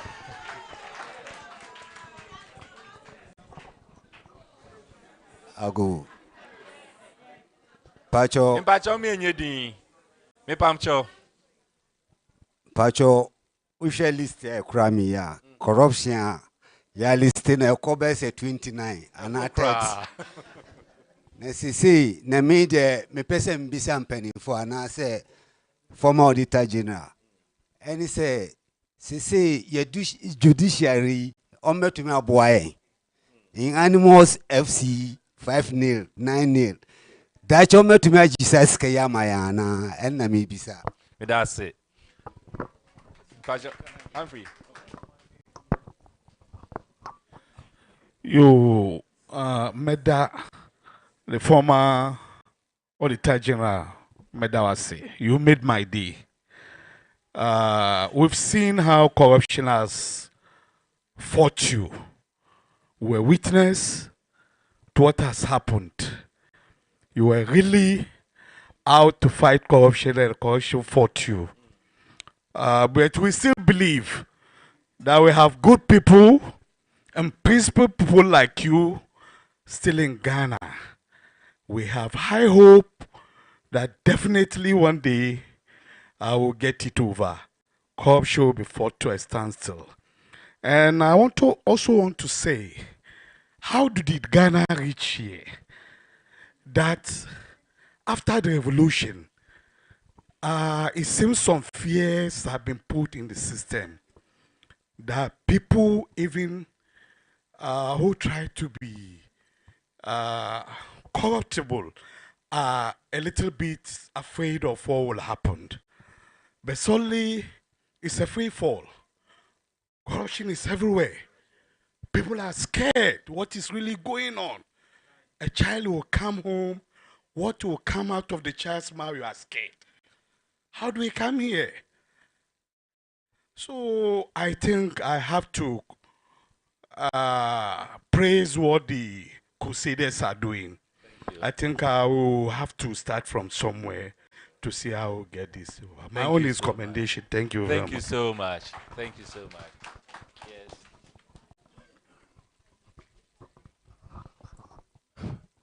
Thank you for the opportunity to ask my question. First, the question goes to Mr. Chris. Is that Mr. Chris? Eh? Yes. Okay. Doc Chris, yes, sorry. It's like you did mention a product that you think when we develop it very well as a nation, we'll be able to surmount our difficulties and the country will be well. And in your submission, you did explain that as gold. Am I right? But how do you think is that possible within this space that we found ourselves? How is it possible that we can develop gold and you think what will be the strategy such that it will affect the economy and change everything and create good jobs for people? It means it's a solution to Galamsey. That's why I'm asking you the question. If it is possible, you can explain. And then to the last speaker, Dom Lovo, I've never had the opportunity to have him like this, but I'm equally very happy. I think he said the youth is not very angry. It is true, I think, because I have once been a livestock rearer. I rear them, and I say like I'm a livestock farmer. What I experienced with the animals I even read those days is this. When I bring a new animal to the kraal and I feed that animal with the grass that it doesn't like. It refuses to take. It will not eat. So I am compelled by the reaction of the animal to go and look for another food to serve it. And I think we are not angry enough, can be explained in this very experience that Ghanaians, we are too loose. We have become so weak to the extent that anything that we are going through, we accept it. And I don't think any people can live like this and do very well. So I'm equally joining my senior brother, Dom Levo, that we are not angry enough. We don't have to spoil anything. But we can start by even making Ghana one day black. Look at ECG, what is happening. We can all decide that we don't need the light for 1, 2, 3 days. It happened in Burkina Faso. And they change and give them what they wanted. We can equally do the same. Right. Thank you very much. Thank you so much. Let's make our comments and questions very brief so others can.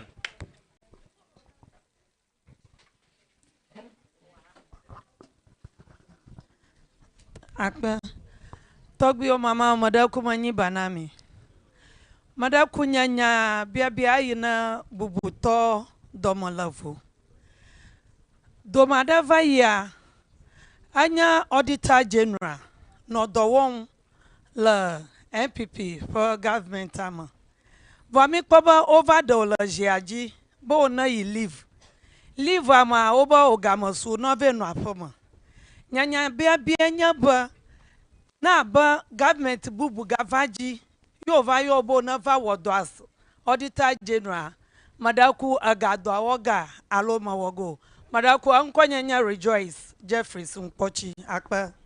Thank you so much. Akpe. The next one. Yes. My name is Gabriel Akumasi. Yeah. My questions will goes to former Auditor General. Can the Constitution make a provision for Auditor Generals if they find somebody doing something which is wrong, they can just punish the person instead of them to find out and then carry the matter to either Attorney General or government agency, and they too, they will collect the matter, but they won't do anything because they know that their party is in power. So they won't punish the person. They won't prosecute the person. But the Constitution should give you power that when you find out somebody is doing a wrong thing, you have the power to punish the person. Okay. So I wanted to know whether if the Constitution can make a provision for that. And then how can they stop the politicians from doing galamsey? Because we are saying every day that it is the politicians who is doing the galamsey, but we don't have anything, any power to stop them. How can we stop them? Thank you. Let me just be clear on your first question. You were asking for power to be given to which people? The Auditor General. Very well. Very well. Do we have? Yes, please. Me pacho me question me person me bisane say. Man pacho udin. Me di Doris Avuada. Okay. Say me fan say we ase na e Ghana na ye wo no. Say ya say be ye ni bi na ya asem ye mobo. Ayese say Ghana no sika no munya anya ba bi si pe na ya say bi ye ni bi no mun twa mo ani kran hwe mo chi wo ye ho enti da bia na ayese ye ho akiri ya ma say bi edu ba bi kra 10 million keke crowd be ejuma kra no na woni bi na nso no yenso na yetu abama mu na munya ba bi si na sese no me pa cho me se me ka kire mu sese no nyame ya adom na endi saban to me back onya so a o ma ya ye ni bi no mu hwe ye na bre eno ni me question.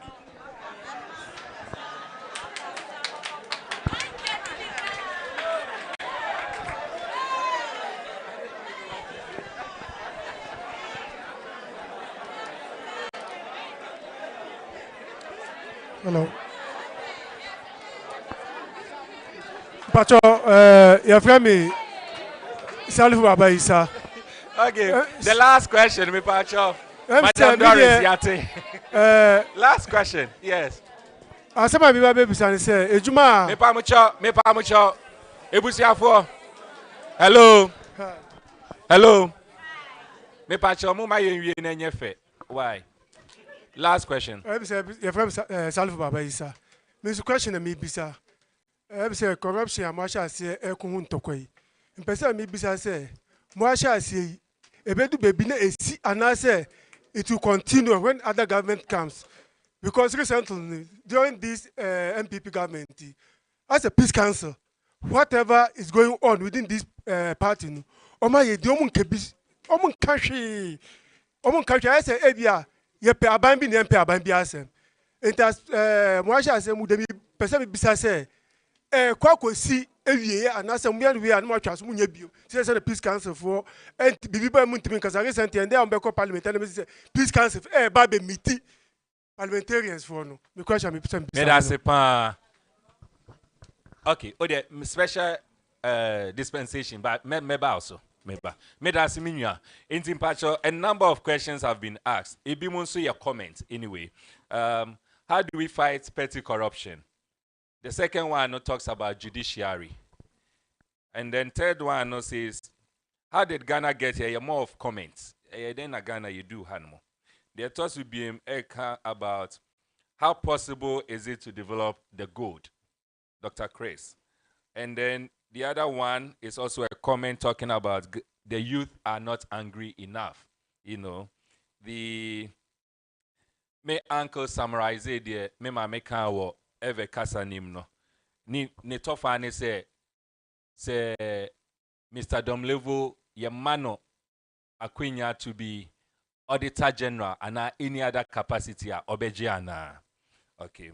And then the other one is yebe then na yebe to me ama politicians as Topo Galamsey.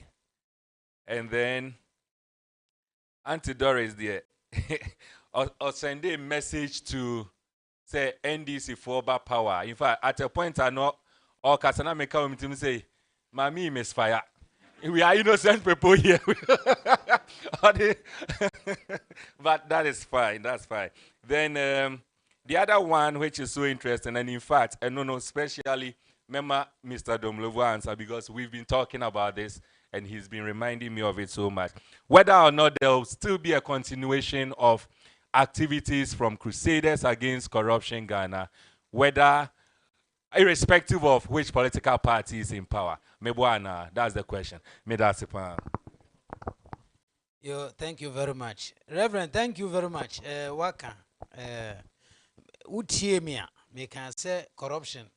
It is cutting across all religions, all tribes, all races, etc. And Nyamingwangwa say Omumpewasem. Now Jesus Christ said he is the truth, and they didn't like him being the truth. And so if anybody who speaks the truth is not liked in our society.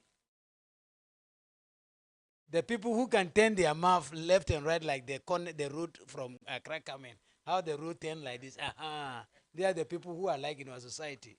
If you say it as it is, our society doesn't like you. But are you not hearing me?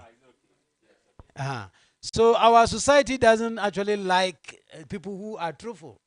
But that should not discourage you and I. We must start speaking truth to power and let people know that, in fact, a lot of people have made this comment and I agree. What is right, even if all people are wrong. So it's not a matter of numbers to determine what is true. All of us here can be wrong and you alone right. You are still right. And you alone can be wrong and all of us right. So don't look for everybody to support you. The children of darkness are very organized. Let's also organize against them. And I think we can get there. And somebody talked about payment even by children and payment everywhere. If you want to go to school, you pay. You want to write exams, you pay. You get your results, you pay. You want to work, you pay. This is what I call as systemic failures. It is not normal. And in fact, the part which pains me about this is that the people you pay the money to, when they were in university, before they finish, they get opportunities for employment. Some of them, before you finish Legon, 2 or 3 companies will come and looking for staff to employ. They paid nothing. In fact, that's what I've been telling my colleagues. Those who were recruited into public service with me, especially Accountant General, I asked them, when we were joining, how much did you pay? We didn't pay anything. We only applied, passed through interview, and we were employed. So why are you there now today as a chief director and you are collecting money from a, in fact, what pains me is that the guy who you are demanding money from doesn't even have money. If you are a human being with conscience, it is you who should give the person money. So that is the canker we all have to fight. And let's be united in fighting it. I think we have to fight it. Otherwise, it will not help us. In fact, can the judiciary help us? Yes, judiciary can help us. Judiciary is a tool which is to deliver justice.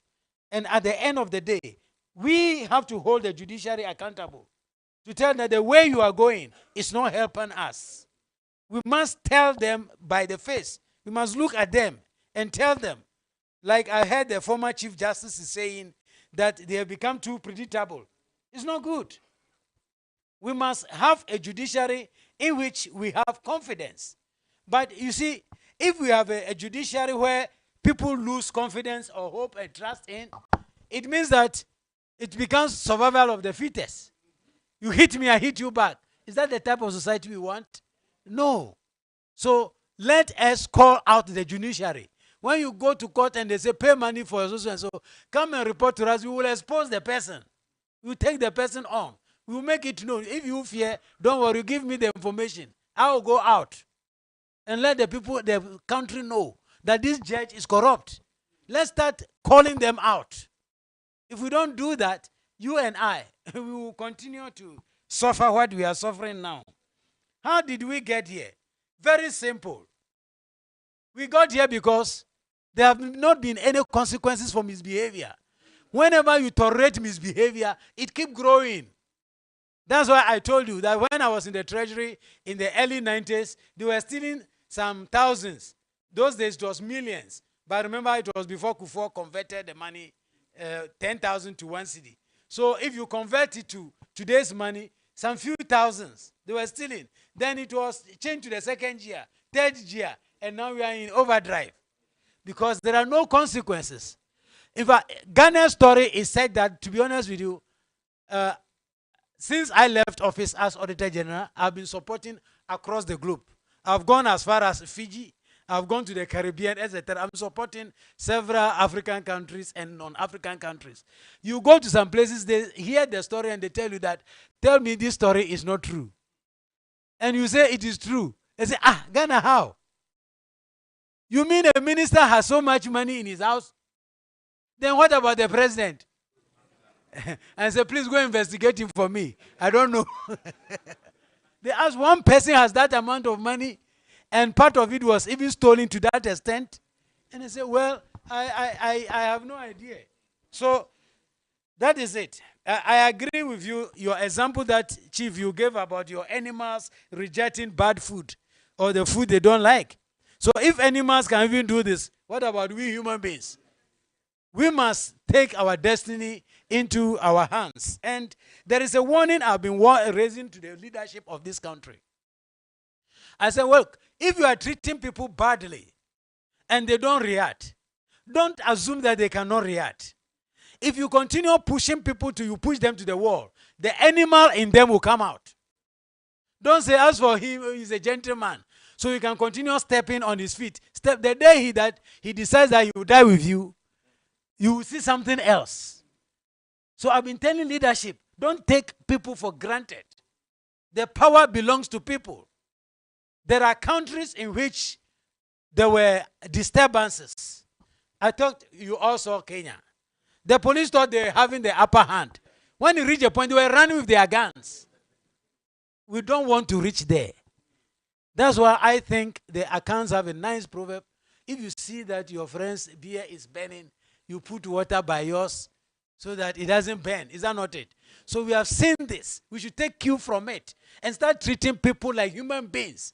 At the end of the day, I ask, when you are going, that is when you are dead, what will you go with? This so much amazing of wealth. What do we do with them at the end of the day? So I cannot agree more with you. If we decide not to accept it, that will be good.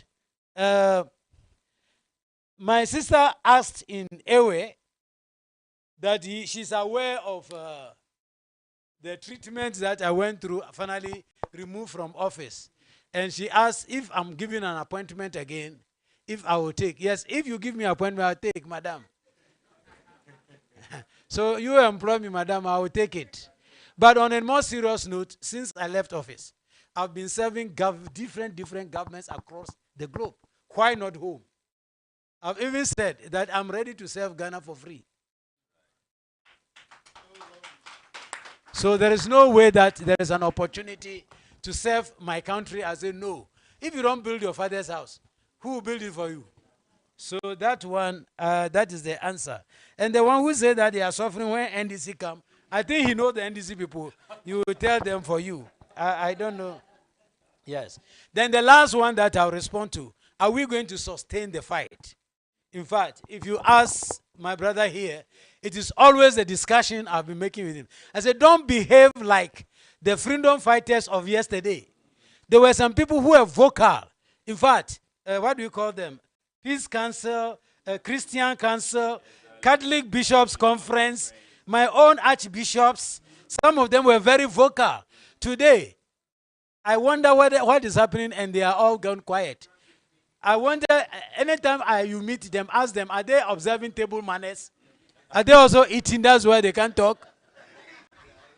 You know, when we are eating, we don't talk. And so maybe they are also observing table manners. What has happened to them? So I agree with you. I've told my friend that in case we finish election December 7, we will start setting the agenda for whoever becomes the new president. We will start setting agenda for him. And we must sustain the fight. And you see, it's easier that way. Because by that time, he has not yet stolen.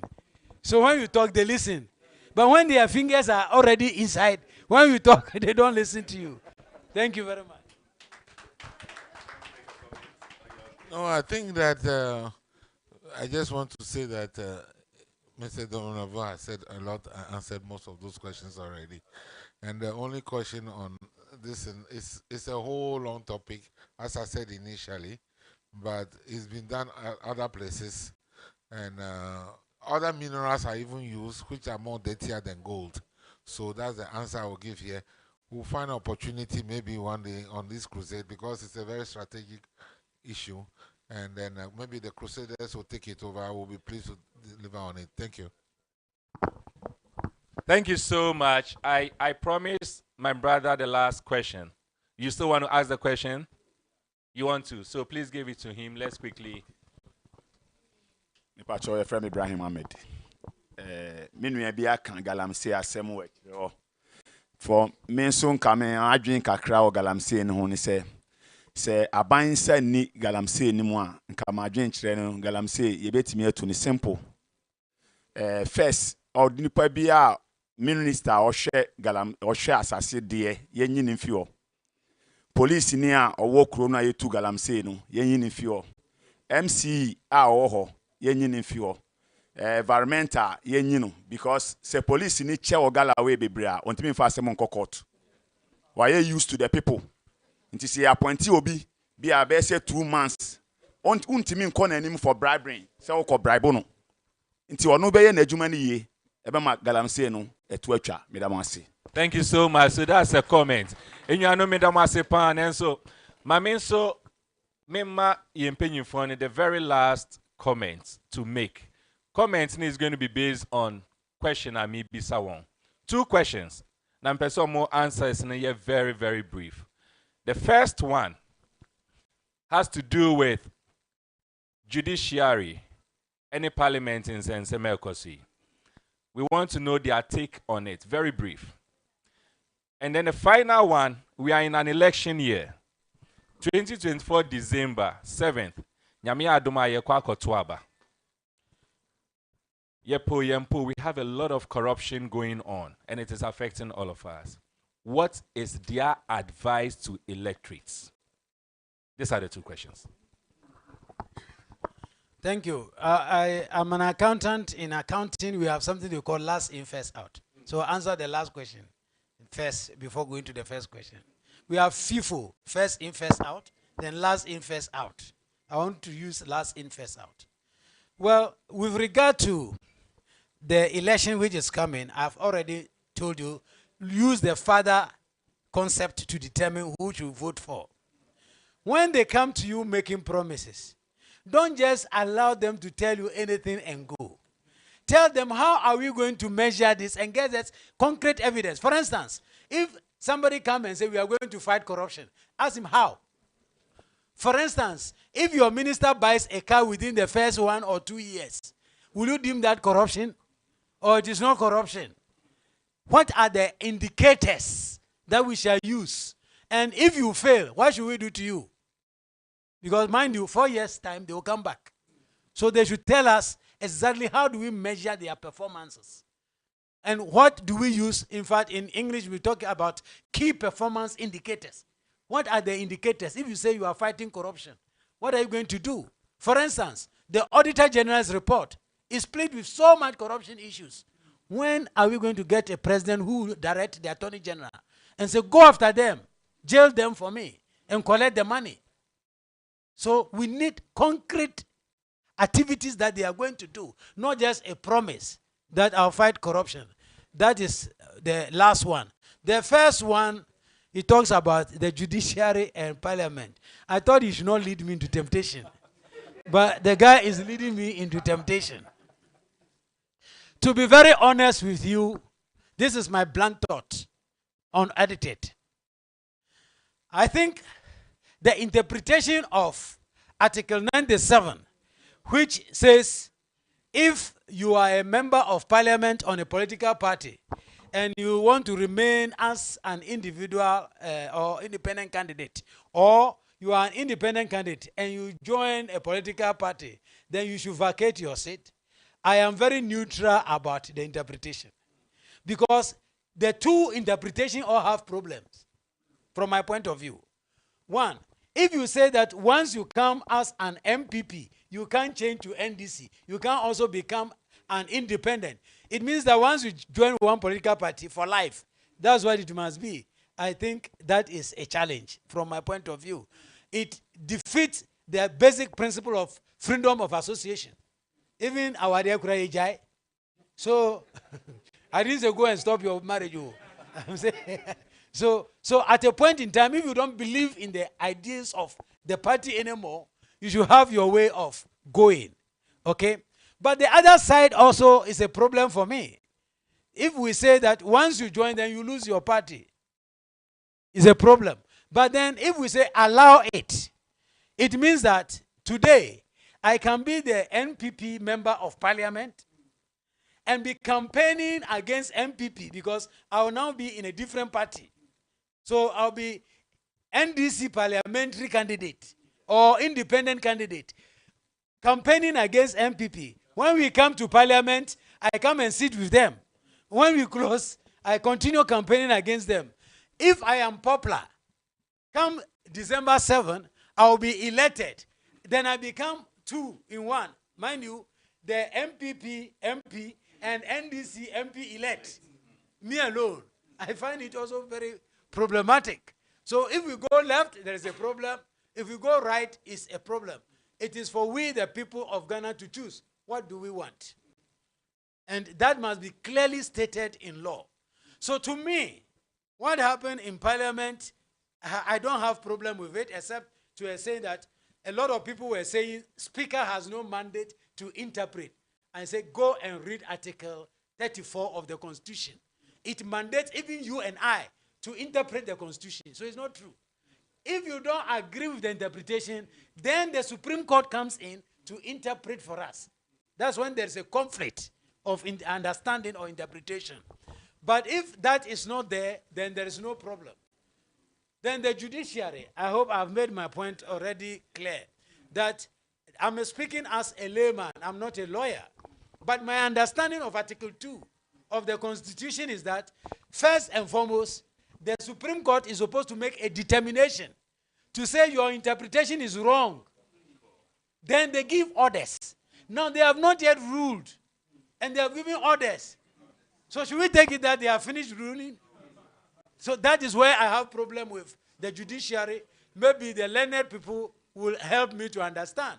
But if I've read that clause since the judgment came about 10 times, and I said maybe my English is not good enough. You know, my English is from a from place, very basic. So maybe it's not good enough. But I think this doesn't follow the order. Thank you. Thank you so much. Mr. Domlovo is always thorough, articulate, and clear. Okay, I do have a bit of that also because we are all in the finance sector. I have a PhD in finance and artificial intelligence banking. And then he's a good accountant, and that is a basic discipline which makes you understand finance. So most of his comments, both in legal matters, don't take it for granted. He's not legal literate like me, but he is. So I will make no much comment on that. I will, however, and on the legal issues, the Supreme Court could interpret, but he cannot give orders to the Parliament. The Parliament, the Speaker rules, and it's final. Therefore, the separation of powers will not allow him to come and overrule this one. If you take the president who wants to elect, say, 200, I was talking with one NDC guy yesterday night. I told him that if you take a president who comes to power and says that I'm appointing 200 ministers, he said it to you, then you quickly go to court because you are parliament or you are judiciary, try to put injunction against the president. It doesn't work. He has a prerogative. The thing is excessive. We agree it's excessive. But that is prerogative. And as long as the Constitution, there is no law against it, he has a free will to execute it. Just like sometimes they promise they don't execute, they also have the right. Exactly. So at that level, my conclusion is that Parliament had the right to rule. Whether the ruling is right or not is a matter of Solomon's judgment. Now, interpretation, yes, but you cannot give order to overrule that of this. That is all the crux of the matter. So that is settled. Thank you so much. Can we clap for our speakers as they take their seats back? If we cannot. Doug, let me help you. Please, can we give ourselves a round of applause? Ourselves, all of us, including our speaker. Doc, thank you so much. Mr. Domlevo, thank you so much. Dr. Spielgabra, thank you so much. Dr. Susan Inti, thank you so much. Dr. Spear and Dr. Inti sent me messages that they were still trying to log in to be part of the questions and answers, but I think the network didn't work. All too soon, this is where we will end our interactions today. I believe it has been helpful, and at least we've learned some few things, we've interacted. I'm sure after we'll be conversing more ourselves to generate the necessary network we need and all that. Coming Monday, next week Monday, this is going to be repeated, or it is going to be telecasted on TV XYZ. I'm sure some of you are able to tune into TV XYZ here. Good. So at exactly 8 p.m. on Monday, 8 p.m. So tune in and you'll see yourself, and you can also have a replay of what is being has been said here. 8 p.m. Monday. 8 p.m. Monday, TV XYZ. Nananom, and then so Chief and our beautiful Queen Mothers, Elders, Osofo, Imams, our Hajias, Elders, our great and wonderful participants, our media. We just want to say thank you so much. Thank you so much. Thank you so much. As long as we have life, we won't give up. We'll do the best we can. And when we end, we are sure that God himself will build another generation to take over from us. We won't give up the fight. We'll continue. Thank you so much. On this note, I will respectfully, even though I haven't told him, I respectfully want to invite Apostle to pray for us as we close this program. Thank you so much. Let's invite Apostle to pray for us. Oh, please, let's do it. This is the last clapping we may be having. Great, great. Apostle, please pray for us. Sorry, Naso. Yeah, Bompire. Erade, there was a and your brain. Emra, yes, she are better than fin. Unamutumi wa huo diso. Eshe when munyam. Ya bobo huo demama enso abapa ema oman Ghana. Ya kani se ma ohan ento oman Ghana so. Ma ohan ento umaso. Na baby biara ye youth no yedi ye na besi e oman Ghana ha fa asase no hye sa. Fire kobos asase no so. Tumidie penidie biara ma no so etia oman Ghana. Erade ye brani nyina ase. Nipa bonifo biara ebe sori tia oman Ghana. Ni o say adepa japadie ai wo oman Ghana mo erade ye tu na se e wo Yesu de mo. Ni yesre ni se emra ye free akofa uban botumi no endi ya brabochi. Ma wabofo endi ye kan. Na baby a ye be ko mo ambetre ka mu. Baby a ye be fa bia ma wani monyam emfa yenko. Fa ye ko wasunje mo. Na ma osuro inshira no entogu yeso. Ewo Yesu Kristo de mo. Amen. Amen. Thank you so much. Say Ushro Udin Kwadia. We'll get back to you. Say mo de mo numbers and so to honomo. So I'll personally communicate with each and everyone I watch you needing in a number. So that you be down for them. Is that okay? Thank you so much. Thank you so much. So we may want to yeah. Okay, see. We'll take a picture. We'll take a picture.